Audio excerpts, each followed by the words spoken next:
하버드 대학의 윌리엄 제임스 교수는 이렇게 말합니다. 우리가 성취할 수 있는 바에 비하면 우리는 겨우 절반 정도만 깨어 있다. 우리는 신체적, 정신적 자원의 극히 일부만을 활용하는 셈이다. 인간 개개인은 자기 한계 안에서 살아간다. 우리는 다양한 힘을 가지고 있으나 습관적으로 이 힘을 제대로 사용하지 못하고 있다. 당신의 잠재력에 대해 생각해 본 적이 있나요? 시카고 대학에서는 성인들이 무엇을 배우고 싶어 하는지에 관련해 설문조사를 했습니다.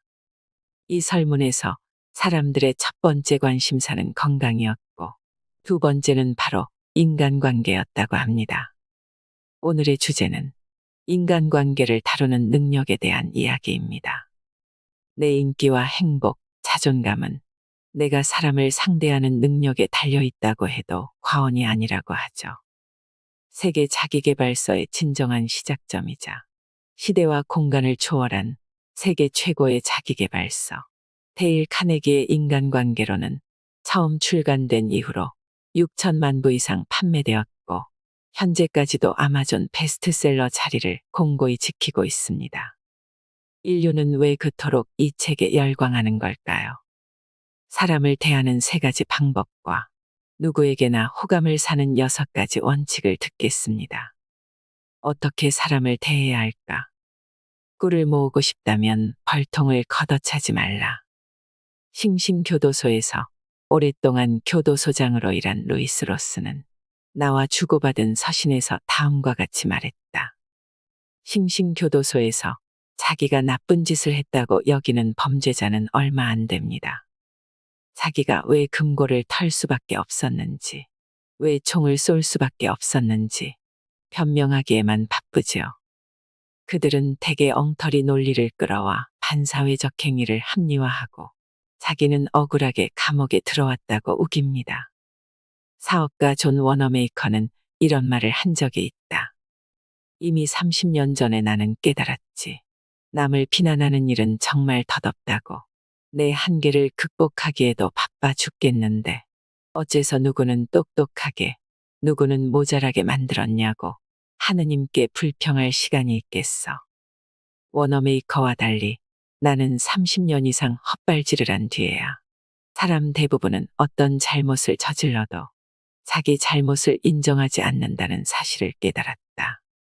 그러니 누군가의 잘못을 지적해봤자 의미가 없다. 그들을 더 방어적으로 바꾸어 자기 잘못을 합리화하도록 자극할 뿐이다. 비난은 상대방의 자부심에 상처를 입히고 자존감을 깎아내리며 억울한 기분이 들게 하는 위험한 행동이다. 우리가 사람을 대할 때 절대 잊어서는 안 되는 사실이 하나 있다. 인간은 그다지 논리적인 동물이 아니라는 점이다. 우리는 이성보다는 감정의 동물이며 편견에 사로잡힐 때가 많고 자존심과 자만심으로 움직이곤 한다. 누군가를 비판하고 비난하고 불평하는 일은 바보도 할 수 있다. 그러나 누군가를 이해하고 용서하는 일은 훌륭한 성품과 자제력을 갖추어야만 할 수 있다. 무작정 상대를 비난하기보다 상대를 이해하려고 노력해보자. 상대가 왜 그런 행동을 했는지 살펴보자. 영국의 대문호 세뮤얼 존스는 하느님도 심판의 날이 오기 전까지는 인간을 심판하지 않는다 라고 했다. 창조주조차 그럴진데 감히 우리가 어찌 쉽게 남을 비판할 수 있을까? 원칙 1. 비판하거나 비난하거나 불평하지 말라. 사람들을 내 편으로 삼는 비결. 누군가가 어떤 일을 하게 하는 방법에는 무엇이 있을까? 만약 상대가 회사원이라면 해고하겠다고 협박해서 일을 열심히 하게 할 수 있다. 하지만 보이지 않는 곳에서도 그가 그렇게 할까? 감시자의 시선에서 벗어나는 순간 그의 태도는 분명 바뀔 것이다. 상대가 아이라면 때리거나 야단쳐서 원하는 대로 행동하게 할 수도 있다. 하지만 이런 방법은 언젠가는 바람직하지 못한 결과로 나타나기 마련이다. 결국 다른 사람이 알아서 일하도록 유도하는 유일한 방법은 그 사람이 원하는 바를 주는 것이다. 그렇다면 사람들은 무엇을 원할까? 심리학자 프로이트는 사람이 움직이는 동기를 크게 두 가지로 나누었다. 하나는 성적 욕구, 다른 하나는 위대해지고 싶다는 바람이다. 철학자 존 듀이는 이를 조금 다르게 표현했다. 인간 본성의 가장 내밀한 욕구는 바로 중요한 사람으로 인정받고 싶다는 욕구라고 말이다. 부디 이 말을 꼭 기억해 두길 바란다. 윌리엄 제임스는 이렇게 말한 적이 있다. 인간 본성의 가장 깊은 뿌리는 인정받고자 하는 갈망에서 나온다. 여기서 갈망은 곧 욕구 혹은 욕망이라는 뜻이다. 이는 사람을 끊임없이 괴롭히는 갈증과도 같다. 인류 중 매우 소수만이 그 갈증을 해결하는 법을 알고 있으며 그 사람은 자기 의도대로 상대를 다룰 수 있다.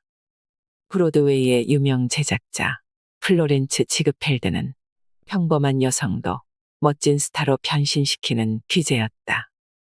타인을 인정해주는 태도가 얼마나 중요한지 알았던 그는 자기가 무대에 세우려는 여성에게 관심을 보이고 확신을 심어주었다. 그리고 그 과정을 통해 그 여성 스스로 자신이 아름답다고 느끼도록 했다. 누군가는 이 이야기를 읽으며 이런 생각을 할지도 모른다. 그건 그저 입에 발린 아첨이잖아. 나도 사람들에게 시도해봤지만 소용이 없었어. 특히 똑똑한 사람들에게는 아첨이 전혀 먹히지 않았지. 물론 분별력 있는 사람들은 아첨에 넘어가지 않는다. 아첨은 얄팍하고 이기적이며 정직하지 못한 행위라 실패할 수밖에 없다. 인정에 굶주린 사람들은 그나마 아첨이라도 감사하게 받아먹겠지만 말이다. 그렇다면 인정과 아첨은 어떻게 다를까? 간단하다. 인정은 진실하지만 아첨은 진실하지 않다. 인정은 마음에서 우러나지만 아첨은 입으로만 하는 것이다. 인정에는 사심이 없지만 아첨에는 사심이 있다.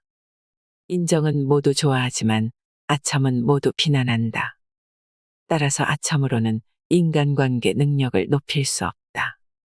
아첨이 정말 먹히는 방법이었다면 우리는 전부 인간관계 전문가가 되었을 것이다. 특별히 골치 아픈 문제가 있지 않은 한 인간은 자기와 관련한 일들을 생각한다. 생각하는 시간의 95%는 자기에게 골몰한다.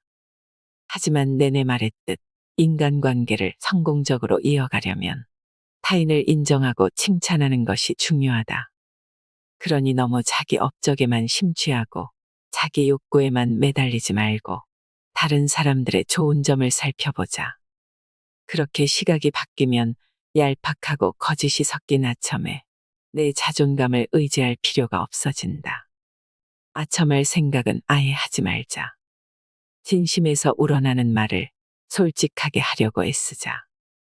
여러분이 그러면 그럴수록 사람들은 여러분에게 진심으로 감사하고 여러분이 해준 말을 평생 소중히 되새길 것이다. 원칙 2.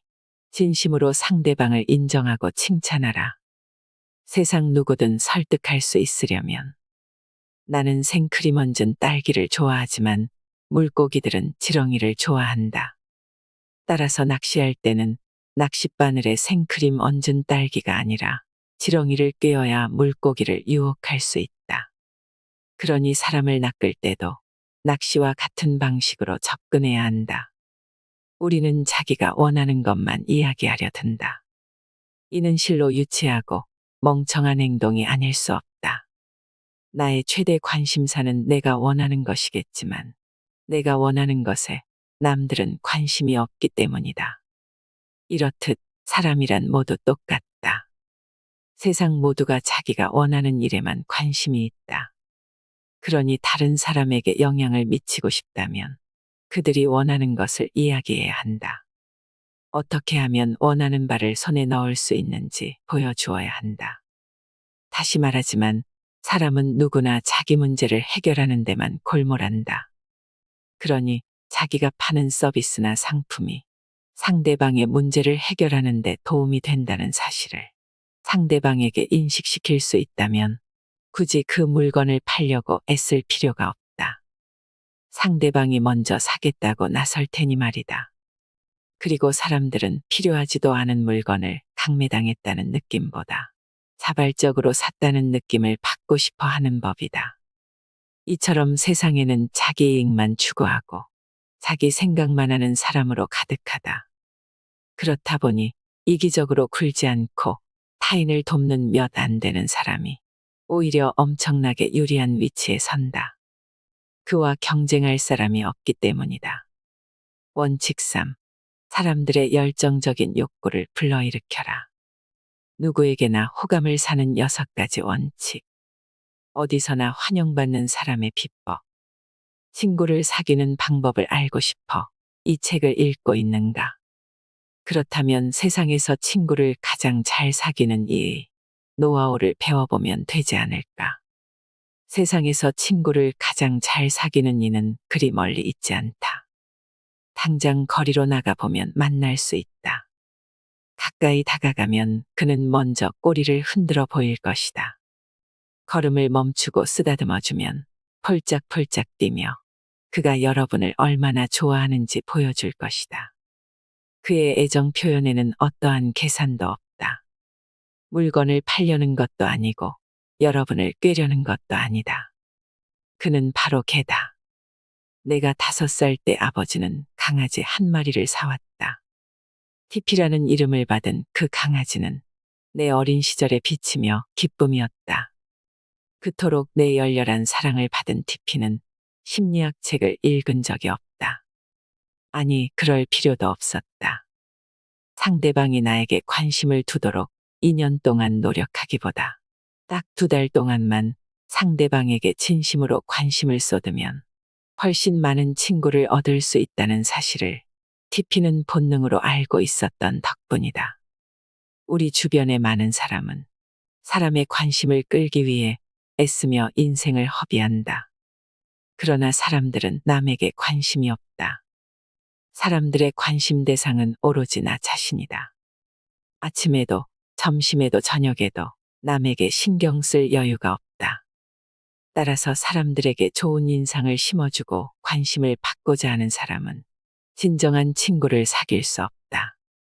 진정한 친구는 그런 식으로 만들어지지 않는다.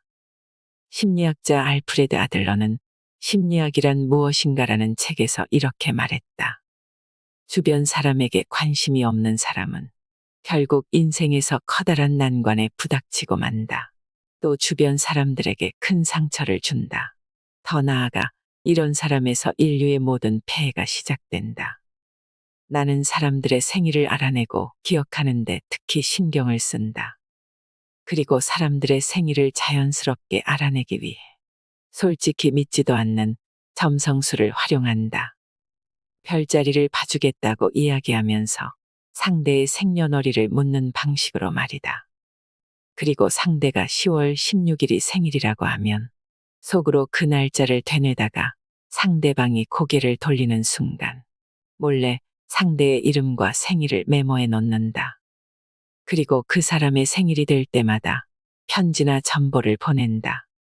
생각지도 못한 생일 축하를 받은 사람들은 정말 기뻐한다. 생일을 기억해주는 사람은 거의 나 혼자일 때가 많기 때문이다. 사람들의 마음을 얻고 싶다면 활기차고 열정적인 태도로 인사하라. 전화를 받을 때도 마찬가지다. 여보세요라고 말하는 순간 상대방의 전화를 받아 얼마나 반가운지 상대방이 즉각 알 수 있어야 한다. 많은 콜센터가 상담 요청자들을 반갑게 응대하도록 상담원들을 훈련하는 데는 다 이유가 있다. 개인 전화를 받을 때도 꼭 이러한 태도를 적용하라. 원칙 1. 다른 사람에게 진심으로 관심을 기울여라. 좋은 인상을 주는 방법은 의외로 간단하다. 최근 나는 뉴욕에서 열린 어느 만찬에 참석했다. 손님 중에 상속녀 한 명이 있었는데 그녀는 어떻게든 사람들에게 좋은 인상을 남기고자 노력하는 듯했다.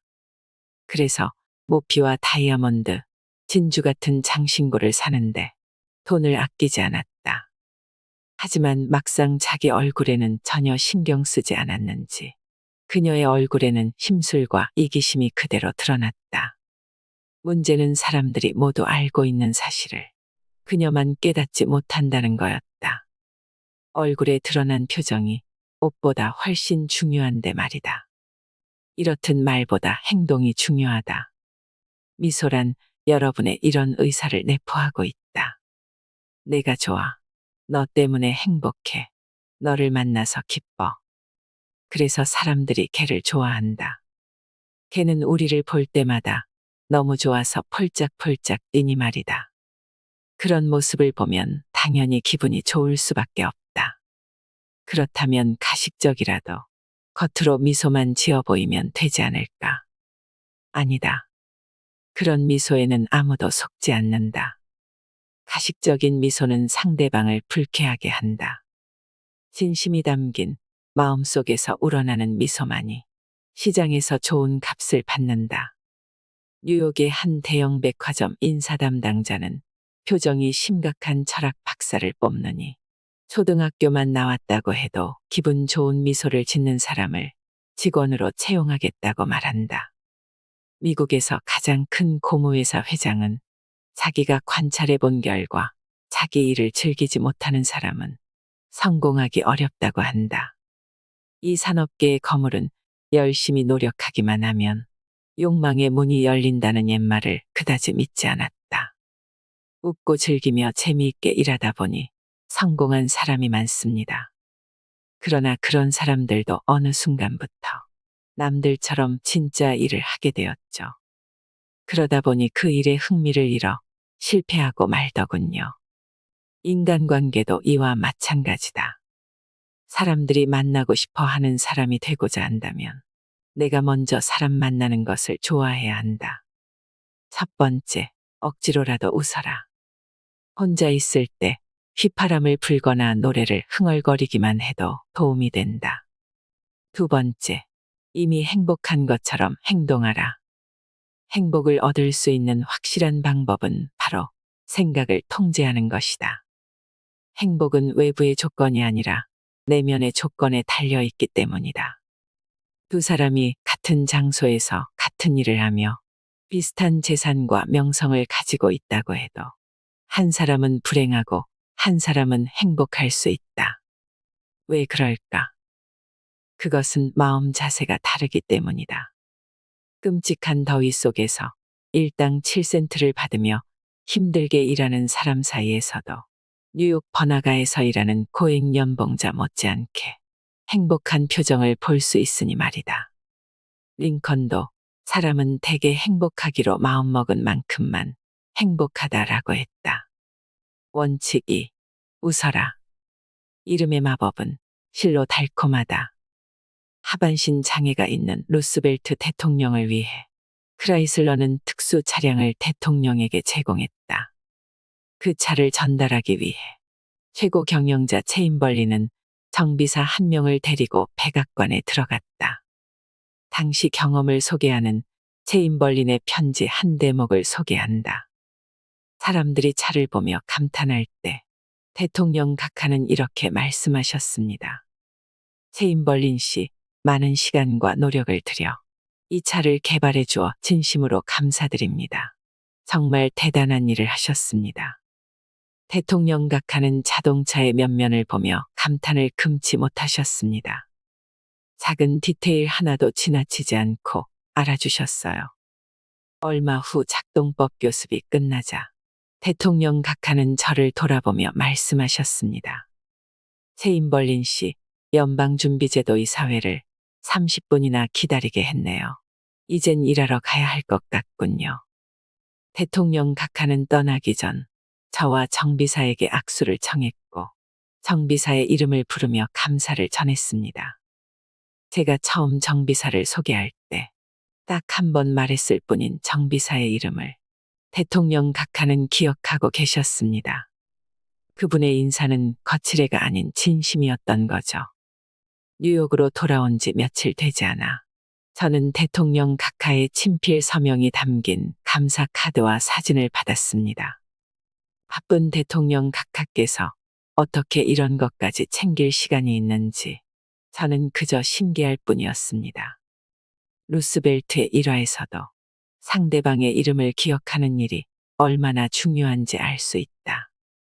하지만 여전히 이를 실천하는 사람은 별로 없다. 낯선 누군가와 만나 인사를 나눈 뒤 몇 분간 수다를 떨다가 헤어질 때 상대방의 이름을 기억하지 못하는 일이 다반사다. 이름을 기억하는 일이 이렇게 중요한데도 많은 사람이 상대의 이름을 기억하지 못하는 이유는 간단하다. 다른 사람의 이름을 반복해서 외우려고 시간과 에너지를 굳이 쓰려 하지 않기 때문이다. 그러면서 늘 바쁘다는 핑계를 댄다. 이름을 기억하는 능력은 정치에서 못지않게 사업을 하거나 사회생활을 할 때도 매우 유용하다. 원칙 3. 사람에게 자기 이름은 그 어떤 말보다도 소중하고 달콤하게 들림을 기억하라. 대화를 잘하고 싶다면 꼭 기억하자. 그린버그 출판사가 주최한 만찬에서 저명한 식물학자를 만났을 때도 나는 이와 비슷한 깨달음을 얻었다. 그는 내게 약초와 감자에 관한 이야기를 들려주었는데 완전히 넋을 놓고 들을 정도로 재미있었다. 그가 친절하게 조언해준 덕분에 집에 조그맣게 꾸며놓은 실내 정원에 생긴 몇 가지 고민도 해결했다. 자정이 되었을 때 나는 그에게 작별 인사를 하고 자리를 떴다.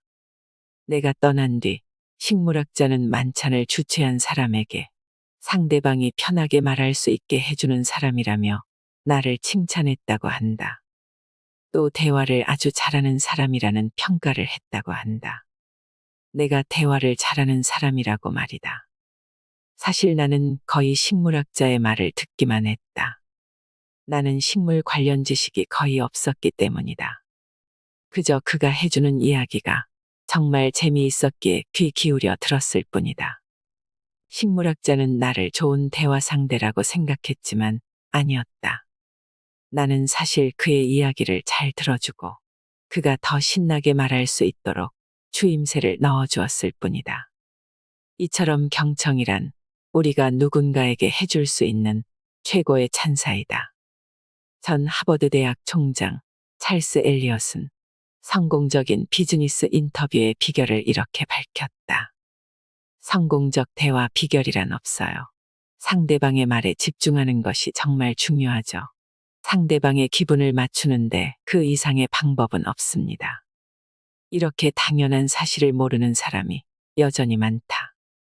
아무리 목 좋은 곳에 가게를 열어도 한 푼이라도 싸게 물건을 사도 매력적으로 진열장을 꾸며도 광고에 수백 달러를 들여도 정작 손님의 말에 귀 기울일 줄 모른다면 그 가게는 잘 될 수 없다. 수많은 유명 인사를 인터뷰한 아이작 마커슨 기자는 많은 사람이 상대방의 호감을 사는데 실패하는 이유는 경청하지 않기 때문이라고 강조했다. 사람들은 자기가 다음에 할 말을 떠올리는데 정신이 팔린 나머지 상대방이 하는 말에 귀 기울이지 않습니다. 하지만 유명 인사들은 말을 잘하는 사람보다는 말을 잘 들어주는 사람을 더 좋아합니다. 귀 기울여서 듣는 능력은 다른 어떤 훌륭한 재능보다도 희귀한 능력 같습니다. 주변 사람들이 슬슬 피하고 뒷담화하고 심지어 경멸하는 사람이 될 수 있는 가장 쉬운 방법을 알려주겠다. 상대방의 말에 귀를 기울이지 말라. 내 이야기만 계속하라. 상대방이 말하는 동안 어떤 생각이 떠오르면 상대방의 말을 끊고 바로 끼어들어라. 니콜라스 머레이 버틀러 박사는 이렇게 말한다. 자기만 생각하는 사람은 아무리 많이 배워도 깨달음을 얻지 못한다. 대화를 잘하는 사람이 되고 싶다면 다른 사람의 이야기를 경청해 주어야 한다. 상대방이 좋아할 만한 질문을 하고 상대방이 자기와 자기의 일을 여러분에게 이야기하고 싶도록 분위기를 이끌어야 한다. 사람은 누구나 자기 자신, 자기 희망, 자기 문제에 100배 더 관심이 많기 때문이다. 원칙 4. 상대방의 말을 잘 듣는 사람이 되어라.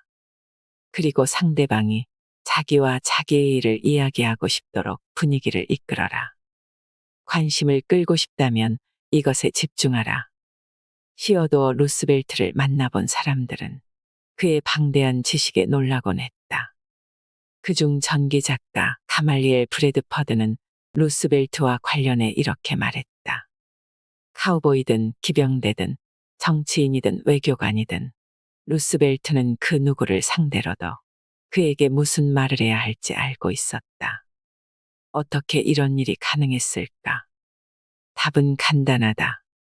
루스벨트는 잠자리에 들기 전 다음날 만날 사람의 관심사를 밤늦게까지 공부했다. 사람의 마음을 얻는 가장 쉬운 방법은 그 사람이 가장 중요하게 생각하는 바를 화제로 삼는 것임을 알았기 때문이다. 이러한 방법은 비즈니스에도 그대로 적용할 수 있다. 뉴욕 최고의 제빵회사 디버노이의 경영자 헨리 디버노이의 이야기를 들어보자. 저는 뉴욕의 한 호텔에 빵을 납품하고 싶어 4년 동안 매주 호텔 지배인을 찾아갔습니다. 지배인이 참여하는 친목 모임에 나갔으며 호텔에 며칠씩 묵기도 했지요. 이 모든 일은 모두 빵을 팔기 위함이었지만 번번이 납품은 실패로 돌아갔습니다. 인간관계 수업을 들은 후 저는 전략을 바꾸기로 했습니다. 지배인이 무엇에 관심이 있는지 또 어떤 것에 열정을 쏟는지 알아보았죠. 머지않아 지배인이 아메리카 호텔 그리터즈라는 협회의 활동에 열정적으로 참여한다는 사실을 알아냈습니다. 단순히 협회에 소속된 정도가 아니라 미국 협회 회장은 물론 국제협회 회장까지 맡고 있었습니다. 협회의 모든 행사에 항상 참석했지요. 다음 날 지배인을 만났을 때 저는 그 협회를 화제로 꺼냈어요. 지배인의 반응은 정말 놀라웠습니다. 30분이 넘게 협회 이야기를 했는데 흥분하다 못해 목소리가 떨릴 정도였죠. 취미 이상으로 협회 일에 열정을 쏟아붓는다는 사실을 명확히 알 수 있었습니다. 사무실에서 나가기 전 지배인은 저에게 협회 가입을 권유했고 저는 그 협회의 유료 회원이 되었습니다. 그 자리에서 저는 빵과 관련한 말은 하나도 하지 않았습니다. 그런데도 며칠 뒤 호텔 직원이 전화로 빵 견본과 가격표를 가지고 오라고 하더군요. 직원은 이렇게 말했습니다.